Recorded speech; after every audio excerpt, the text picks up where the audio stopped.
জনাব তারেক রহমান প্রধানমন্ত্রী মহোদয় উনি ঘোষণা করেছেন বাংলাদেশের ঐতিহ্যে লালিত সমস্ত খেলাধুলাকে পুনরুজ্জীবিত করে খেলাধুলাকে পেশা হিসেবে নেওয়ার জন্যে আগামী পাঠ্যপুস্তকে চতুর্থ, তৃতীয় এবং চতুর্থ শ্রেণীতে সমস্ত খেলা কম্পালসারি করবেন এবং প্রত্যেকটি স্কুলে প্রশিক্ষক নিয়োগ করবেন। তারই অংশ হয়েছে ঘুড়ি উড়ানো। আজকে খুব সুন্দরভাবে আমরা দেখতে পাচ্ছি প্রচুর সংখ্যক ঘুড়ি নিয়ে সকল বয়সের প্রতিযোগীরা অংশগ্রহণ করেছে।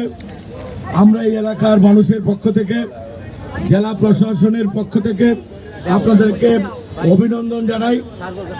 খেলায় বিজয়ী হওয়াই বড় কথা নয়, খেলায় অংশগ্রহণ, প্রতিযোগিতায় অংশগ্রহণ করাই বড় কথা।